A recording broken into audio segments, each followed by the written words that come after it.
Selon le Nouveau Testament, la nation d'Israël n'est plus le peuple de l'alliance de Dieu. Cela va contrarier certaines personnes, mais je viens d'un milieu dispensationaliste, un milieu baptiste qui mettait l'accent sur Israël en tant que peuple de Dieu. Et, pour le dire à demi-mot, l'Église était le plan B, et Israël sera restauré et ramené dans une relation avec le Seigneur, car Israël est toujours le peuple élu de Dieu. C'est ce qu'on m'a enseigné. Or, ce qui est dangereux, c'est qu'il y a quelques éléments de vérité dans ce qui est dit, mais c'est exagéré, gonflé, et ce n'est pas biblique. Donc, ce que je vais démontrer, si vous m'écoutez et priez pour moi, car maintenant, nous allons entrer dans le vif du sujet. Les Écritures enseignent que Dieu n'agit plus par l'alliance avec et par la nation d'Israël. La nation d'Israël a été choisie pour être le peuple de l'alliance de Dieu, à travers lequel il agirait pour apporter le salut aux nations. Mais l'enseignement du Nouveau Testament est clair. Lorsqu'ils ont rejeté Jésus et les apôtres, ce fut la goutte d'eau qui a fait déborder le vase, leur dernière chance. Et maintenant, le Seigneur agit dans le cadre de son alliance par l'Église. D'accord? Écoutez attentivement car je vais le prouver. Par l'Église. L'Église est appelée l'Israël spirituel, le véritable Israël, parce que vous êtes un avec Christ, et que Christ est le véritable Israël, la postérité d'Abraham qui fait de tous les membres de son corps le véritable Israël, l'Israël spirituel, les descendants d'Abraham. Êtes-vous avec moi? Ce qui signifie que maintenant, Dieu va rassembler des Juifs de souche et des païens pour n'être qu'un seul homme en Christ. Mais ce n'est plus la nation, c'est l'Église. Donc, si vous êtes ethniquement juif et que vous ne croyez pas en Christ, vous n'êtes pas le peuple de Dieu.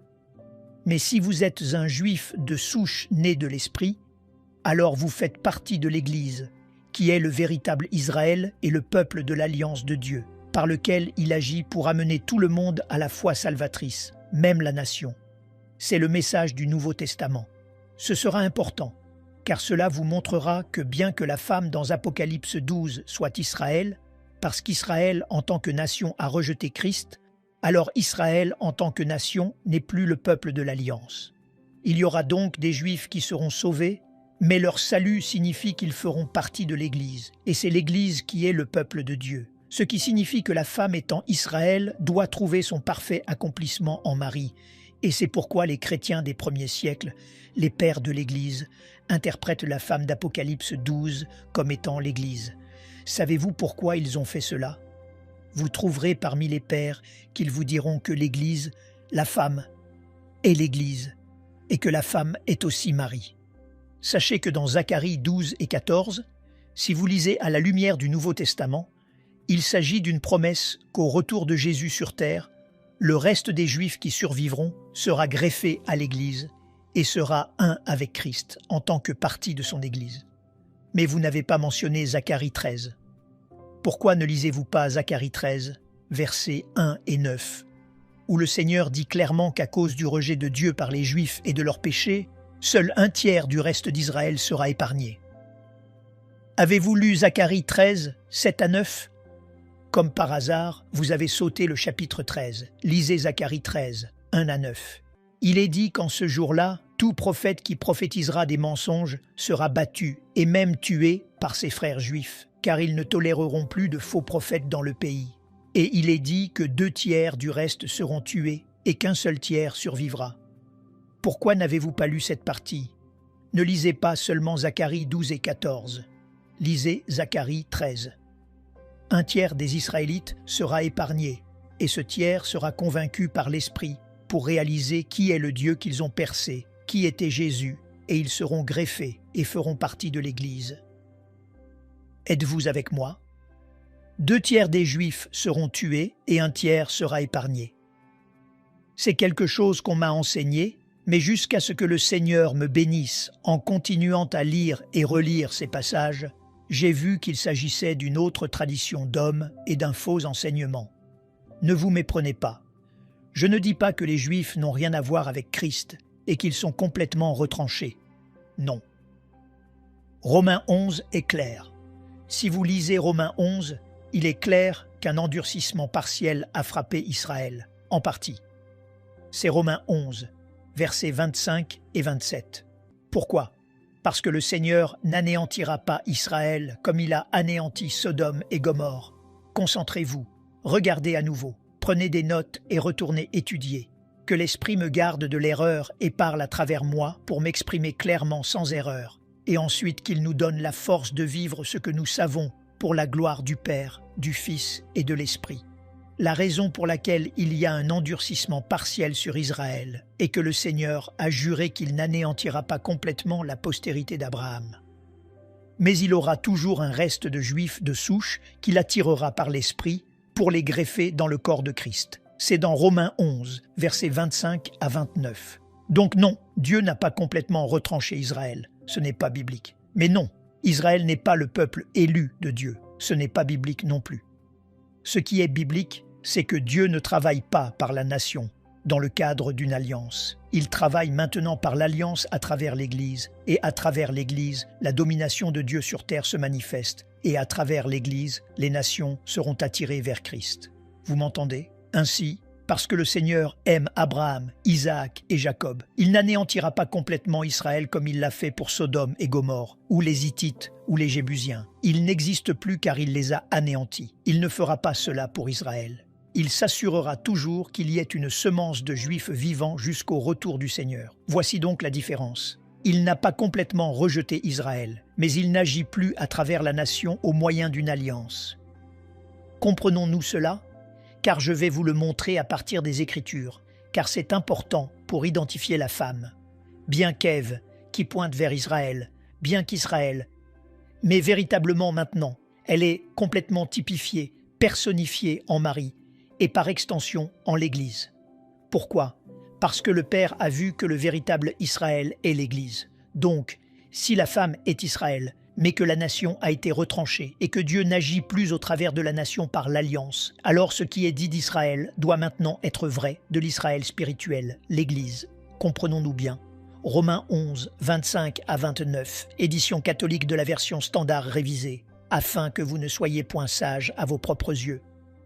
Or, il avertit les païens.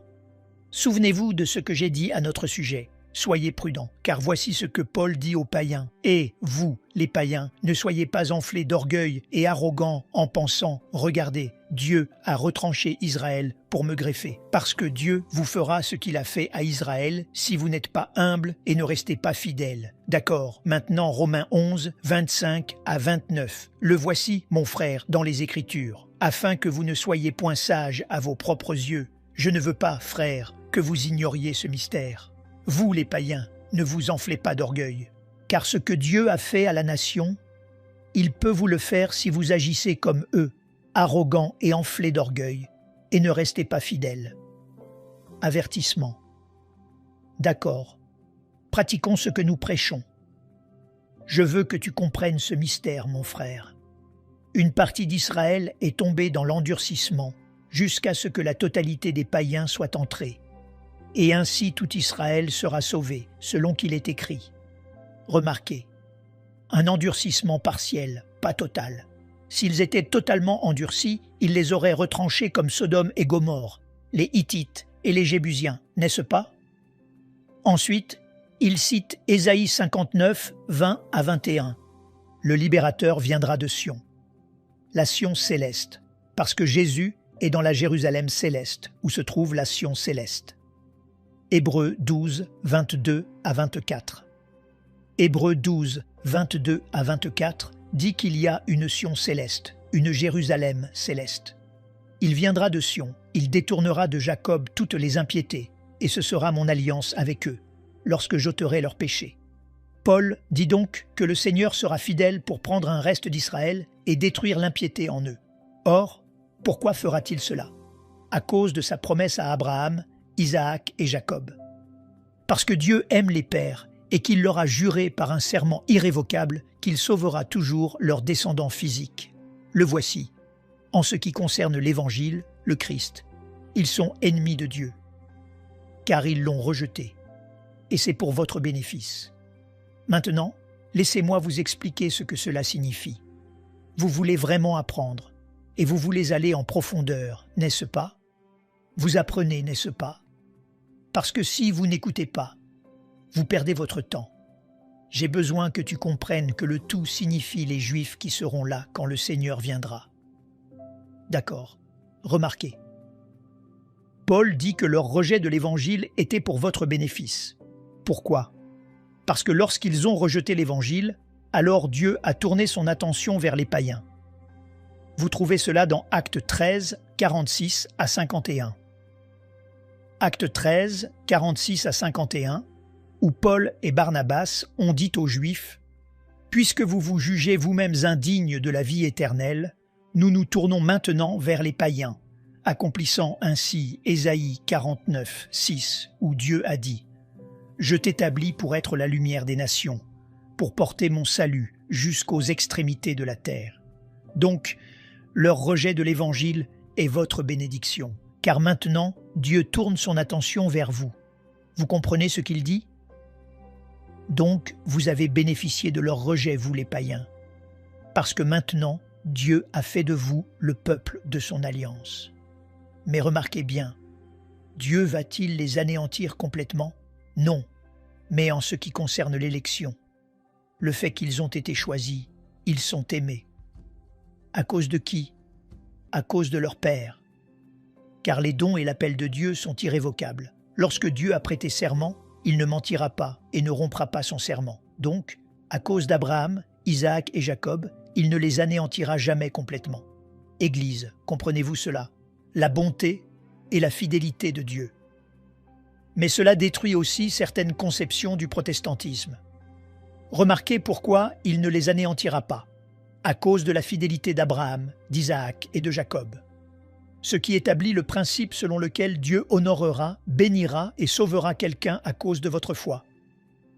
Vous voyez cela avant que je continue? Ouais, c'est ce qui se passe si on lit Zacharie 12, 13, 14. Anthony, concentre-toi mon frère. S'il te plaît, concentre-toi. Lis-le comme un tout. Et cela s'accomplit lorsque Christ vient physiquement sur le mont des Oliviers. Vous avez compris avant que je ne poursuive. Est-ce que ça rentre? Alors que dit la Bible au sujet de la nation à Jérusalem après avoir rejeté Christ? Êtes-vous prêt à ce que j'établisse mon point de vue? Et je devrais faire une autre partie demain. Êtes-vous avec moi?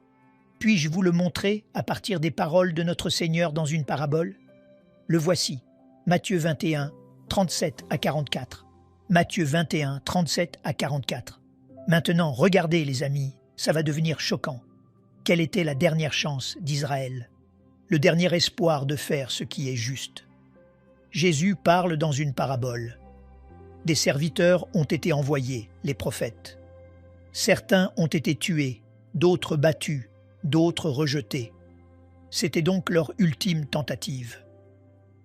Ensuite, il leur a envoyé son fils en disant « Ils auront du respect pour mon fils ». Il leur a envoyé en dernier le fils. Mais quand les vignerons ont vu le fils, ils ont dit entre eux « Voici l'héritier, venez, tuons-le et emparons-nous de son héritage. » Et ils se saisirent de lui, le jetèrent hors de la vigne et le tuèrent. Maintenant, quand le maître de la vigne viendra, que fera-t-il à ces vignerons? Ils lui répondirent « Il fera périr misérablement ces misérables, et il affermera la vigne à d'autres vignerons, qui lui en donneront les fruits en leur saison. » Donc, en leur saison. Remarquez que le Seigneur utilisera vos mots contre vous. Par vos propres mots, vous serez jugés ou acquittés. Donc, vous convenez que le propriétaire viendra et détruira, tuera ces misérables et méchants vignerons, n'est-ce pas? Oui. Et ensuite il va donner la vigne à quelqu'un d'autre, n'est-ce pas? Oui.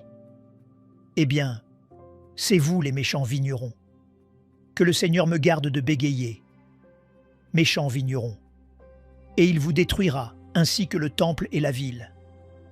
Et ensuite, il va donner le royaume à quelqu'un d'autre. Merci de témoigner contre vous-même. C'est ce que Jésus vient de faire. C'est pourquoi il continue en disant ce qui suit. 42 à 44. Vous êtes prêts? Regardez ce que dit notre Seigneur. Jésus leur dit, « N'avez-vous jamais lu dans les Écritures, Psaume 118, la pierre qu'ont rejetée ceux qui bâtissaient, moi, vous les bâtisseurs m'avez rejeté, est devenue la principale de l'angle, la pierre la plus importante qui maintient le bâtiment ensemble. C'est de l'Éternel que cela est venu.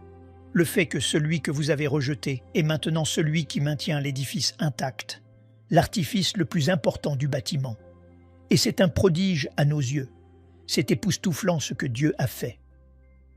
Maintenant, regardez l'avertissement. Voici l'avertissement de notre Seigneur aux Juifs de Jérusalem. C'est pourquoi, je vous le dis, le royaume de Dieu vous sera enlevé et sera donné à une nation qui en rendra les fruits. Et celui qui tombera sur cette pierre s'y brisera, ce qui signifie que Dieu t'humiliera. Si tu tombes sur la pierre, tu seras brisé et humilié, et celui sur qui elle tombera sera écrasé. Donc, si le Seigneur tombe sur toi, il t'écrase et te détruit. Mais si tu tombes sur lui, tu es brisé et humilié pour être élevé. Comprenez-vous ce que le Seigneur vient de dire? Le Seigneur vient-il de dire aux Juifs, « Le royaume de Dieu vous sera enlevé et sera donné à une nation qui en rendra les fruits. » Est-ce ce que le Seigneur Jésus a dit aux Juifs ou est-ce que je l'invente? Le lisez-vous au verset 43? Sont-ce mes paroles ou les paroles de Jésus? C'est pourquoi, lorsqu'ils ne peuvent pas vous réfuter, ils vous diabolisent. Ô antisémite, théologie du remplacement. Non, c'est de la théologie biblique. Faites avec, vous ne pouvez pas le supporter. C'est pourquoi il a aussi dit plus tôt, lorsque le centenier a montré plus de foi qu'aucun juif. Regardez ce que le Seigneur a dit. Vous êtes prêts? Matthieu 8, 10 à 12. Lorsqu'un centenier a montré plus de foi qu'aucun juif, regardez ce que le Seigneur a dit. Matthieu 8, 10 à 12. Les paroles du Seigneur, pas les miennes. Après l'avoir entendu, Jésus fut dans l'étonnement, et il dit à ceux qui le suivaient, « Je vous le dis en vérité, même en Israël, je n'ai pas trouvé une aussi grande foi. » C'était un coup de poignard dans leur cœur. Un païen qui est un centenier, qui est le commandant de 100 soldats, prêt à tuer, qui est chargé de s'assurer que les Juifs se tiennent à carreau. Et Jésus dit de celui-ci, « Je n'ai jamais vu personne en Israël qui ait autant de foi que lui. » Ouah! Ouah! C'est profond, cette blessure. Maintenant, regardez ce que dit le Seigneur. « Or, je vous déclare que plusieurs viendront de l'Orient et de l'Occident, et seront à table avec Abraham, Isaac et Jacob. Beaucoup de païens de l'Orient et de l'Occident s'assiéront avec vos pères Abraham, Isaac et Jacob dans le royaume des cieux. Mais vous, les fils du royaume, ceux à qui l'on avait donné le roi initialement, seront jetés dans les ténèbres du dehors, où il y aura des pleurs et des grincements de dents. » Jésus aurait-il pu être plus clair? « Mon frère, vous, Juifs qui m'avez rejeté, je vous rejette en tant que nation. Je rejette cette ville. Je rejette le temple et je le donnerai aux païens de l'Orient et de l'Occident et à tout Juif qui croira en moi. Vous saisissez? Maintenant, laissez-moi vous montrer comment ce qui est dit d'Israël est appliqué à l'Église, pour vous montrer à quelle nation ont été données les promesses de l'Israël national. Observez le langage. Exode 19, 5 à 6. Observez le langage et dites-moi si vous voyez un lien. Maintenant, si vous écoutez ma voix et si vous gardez mon alliance, vous m'appartiendrez entre tous les peuples. C'est Dieu qui parle d'Israël. C'est l'époque de Moïse, de l'Exode. Il dit donc à la nation, « Regardez, si vous écoutez ma voix de manière conditionnelle, et si vous gardez mon alliance, des conditions, vous m'appartiendrez entre tous les peuples, car toute la terre est à moi. Vous serez pour moi un royaume de sacrificateurs et une nation sainte. Voilà les paroles que tu diras aux enfants d'Israël. » D'accord. Regardez maintenant la nation à qui l'on a donné le royaume après qu'Israël a été remplacé. Et notez le langage de ce que vous venez de lire. Première épître de Pierre, chapitre 2, versets 5 et versets 9 et 10. Dites-moi si vous voyez un lien. Première Pierre 2, versets 5 et versets 9 et 10. Le royaume vous sera enlevé et donné à une nation qui porte du fruit. Et vous-même, comme des pierres vivantes. Maintenant, Pierre écrit aux païens. Il écrit non seulement aux Juifs, mais aux païens qui croient, et je vous le prouverai dans une minute. Et vous-même, comme des pierres vivantes, édifiez-vous pour former une maison spirituelle, un saint sacerdoce. Ça vous semble familier? Je ferai de vous un royaume de sacrificateurs. Vous, croyant en Christ, païens, avec les Juifs, vous êtes le royaume des sacrificateurs, et vous offrirez des victimes spirituelles, agréables à Dieu par Jésus-Christ.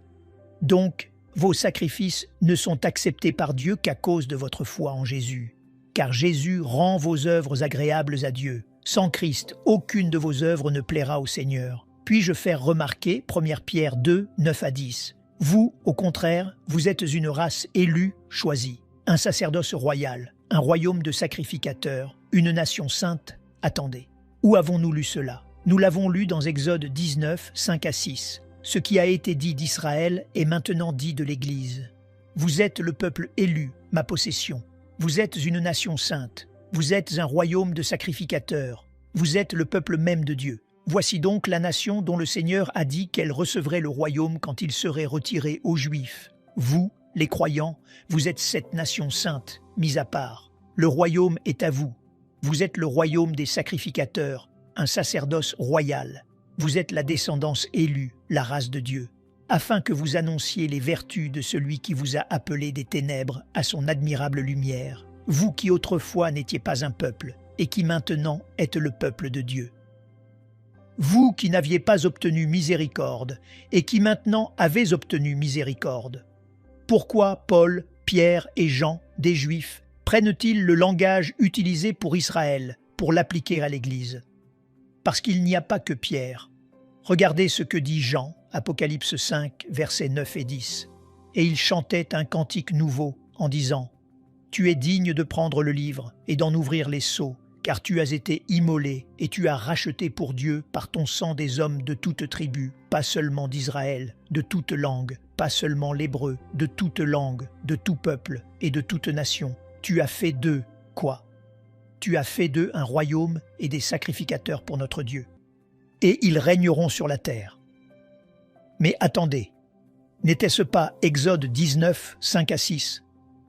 Exode 19, 5 à 6, ne disait-il pas que ce sont les Israélites qui sont la postérité élue de Dieu, les sacrificateurs et le royaume? Mais maintenant, cela s'applique à tous les croyants de toutes origines ethniques, de toutes langues, qui croient en Jésus-Christ.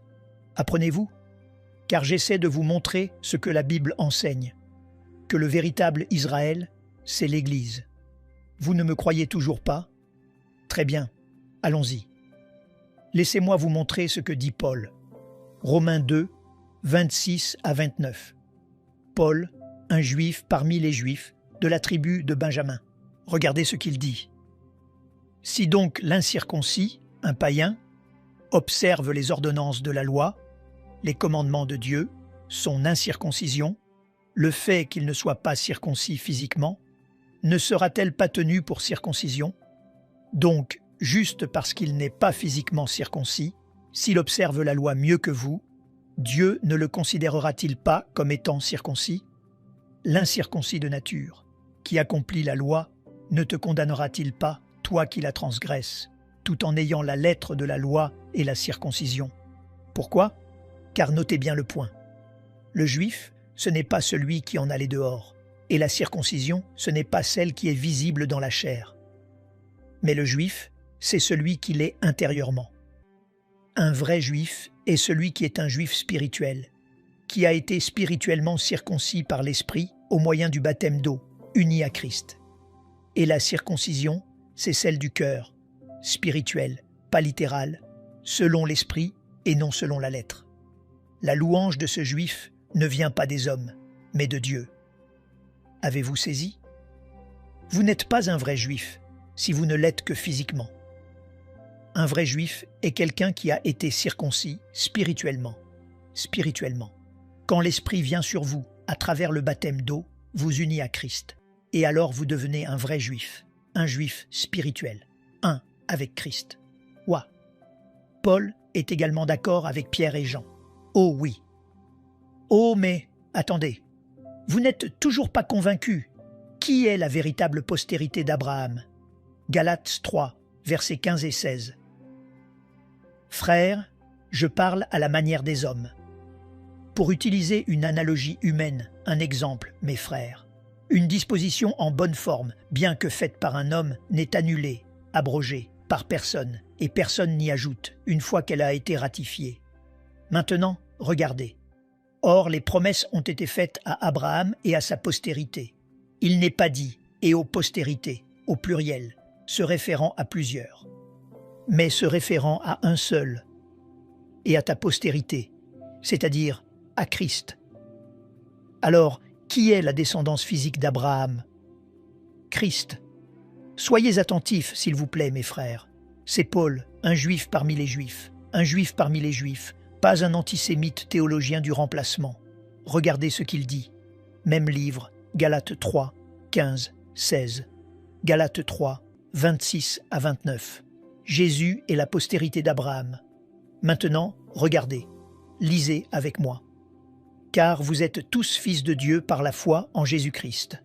Donc, si vous croyez en Christ, vous êtes un fils de Dieu, une fille de Dieu. Vous tous qui avez été baptisés en Christ. Lorsqu'il vous plonge dans l'eau, l'Esprit vient par la grâce de Dieu pour vous immerger en Christ, faisant de vous un avec lui. Ainsi, lorsque vous devenez un avec Christ et que vous faites partie de son corps, vous avez revêtu Christ. Maintenant, vous vous êtes revêtus de Christ. Christ est en union avec vous. Maintenant, regardez. Une fois que cela se produit, il n'y a plus ni juif ni grec, il n'y a plus ni esclave ni libre, il n'y a plus ni homme ni femme, car tous vous êtes un en Jésus-Christ. Peu importe que vous soyez ethniquement juif ou grec, que votre sexe soit masculin ou féminin. Quel que soit votre statut, une fois baptisé, vous devenez un en Christ, un seul homme en Christ. Et si vous êtes à Christ, vous êtes donc la postérité d'Abraham. Ouah, un grec, un païen, est la postérité d'Abraham. Un païen, qui sur le plan ethnique n'est pas juif, est la postérité d'Abraham une fois qu'il appartient à Christ par la foi et le baptême, ou le baptême. Héritier selon la promesse. Voyez-vous un modèle? Paul, Pierre, Jean, Jésus, un vrai juif, un vrai israélite, un vrai fils d'Abraham, est celui qui a été circoncis spirituellement, baptisé en Christ, et qui est un avec Christ, car il est la postérité d'Abraham. Cela fait de vous tous la postérité d'Abraham. Et si vous êtes un juif qui rejette Jésus, puis-je vous montrer maintenant? Vous voulez être vraiment dérangé? Ce sont des juifs, ce ne sont pas des antisémites. Apocalypse 2, 8 à 9. Écrit à l'ange de l'église de Smyrne. Voici ce que dit le premier et le dernier, celui qui était mort et qui est revenu à la vie. Maintenant regardez, je connais ton affliction et ta pauvreté. Ce que vous souffrez, n'est-ce pas, à Smyrne?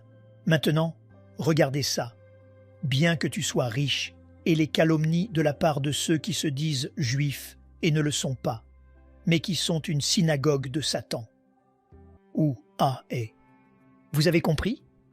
Avez-vous vu ce que le Seigneur a dit aux Juifs de Smyrne qui rejettent Jésus? Ils ne sont pas vraiment juifs à mes yeux. Et avez-vous vu ce qu'il a dit de leur synagogue? Leur synagogue n'est pas un lieu où Dieu est adoré.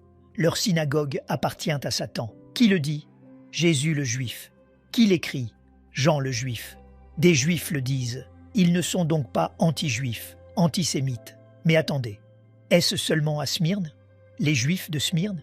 Apocalypse 3, 7 à 9. Maintenant, regardez ça. Cela va vraiment vous époustoufler. Apocalypse 3, 7 à 9. Écrit à l'ange de l'église de Philadelphie.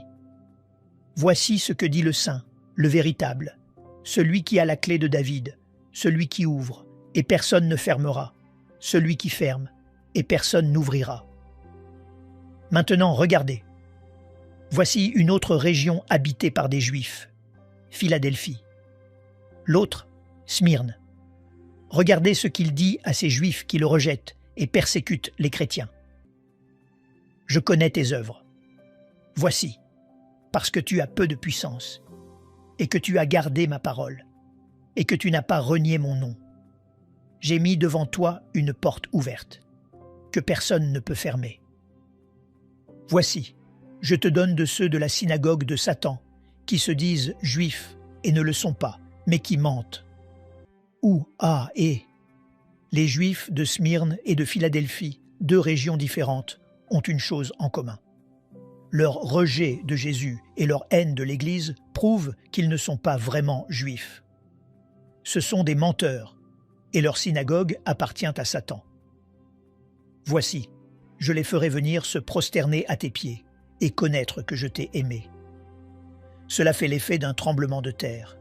Si vous ne comprenez pas pourquoi c'est puissant, Jésus, le Messie juif, est en train de dire « Je vais prendre des Juifs qui me rejettent et vous persécutent, qui ne sont pas vraiment juifs à mes yeux, dont la synagogue n'est pas un lieu où l'on adore Dieu, car la synagogue est maintenant sous l'influence de Satan. Je vais les faire se prosterner à vos pieds, mon Église, afin qu'ils sachent que je vous aime, mon Église. Alors vous tous, qui pensez que la nation d'Israël est encore le peuple de Dieu, que faites-vous de ce passage? Qui Jésus aime-t-il? L'Église. Qui Jésus réprimande-t-il et qui persécutera-t-il? Les Juifs qui le rejettent. Que dit-il à leur sujet? Ils ne sont pas vraiment juifs, car un vrai juif est spirituel. Et par conséquent, dans leur lieu de culte, Dieu n'y est pas, Satan y est. Aujourd'hui, à l'ère du politiquement incorrect, combien d'entre vous oseraient dire que les synagogues, les mosquées, les temples hindous sont tous des lieux où habitent Satan et ses démons, et qu'ils adorent Satan et les démons à leur insu, qu'ils n'adorent pas vraiment Dieu? Car Jésus vient de dire que dans la synagogue des Juifs qui le rejettent, Dieu n'est pas là, elle appartient à Satan. Combien d'entre vous oseraient dire cela des Juifs? Nous aimerions vous donner l'opportunité de faire de Jésus le Seigneur de votre vie. Voulez-vous bien prier avec moi? Dites Seigneur Jésus, je me repens de mes péchés. Viens dans mon cœur. Je fais de toi mon Seigneur et Sauveur. Et merci Seigneur pour le baptême du Saint-Esprit en moi. Dans le nom de Jésus. Par cette simple prière, nous croyons que le Saint-Esprit vous conduit sur le chemin de la nouvelle naissance. Allez dans une bonne église dont le fondement est la parole de Dieu, passez par les eaux du baptême et donnez à Dieu la première place. Nous espérons de tout cœur que ce message vous encouragera. Si vous connaissez quelqu'un qui puisse être encouragé, s'il vous plaît, envoyez-le lui pour nous aider à atteindre plus de gens et à propager l'Évangile. Édifions le corps de Christ ensemble. Appuyez sur la cloche des notifications et merci infiniment de nous soutenir en vous abonnant à notre chaîne. N'hésitez pas à laisser vos requêtes de prière dans la section des commentaires. Sachez que même si vous ne voyez pas de réponse à votre requête, que ce soit sur YouTube, email, Facebook ou sur Messenger, nous avons prié pour vous. Nous invitons humblement le corps de Christ à soutenir chaque requête en écrivant une prière dans la section commentaires. Tenez-vous ferme dans la foi avec nous pendant que nous prions. Que la grâce et la paix du Seigneur Jésus-Christ soient avec vous tous et qu'il vous bénisse merveilleusement.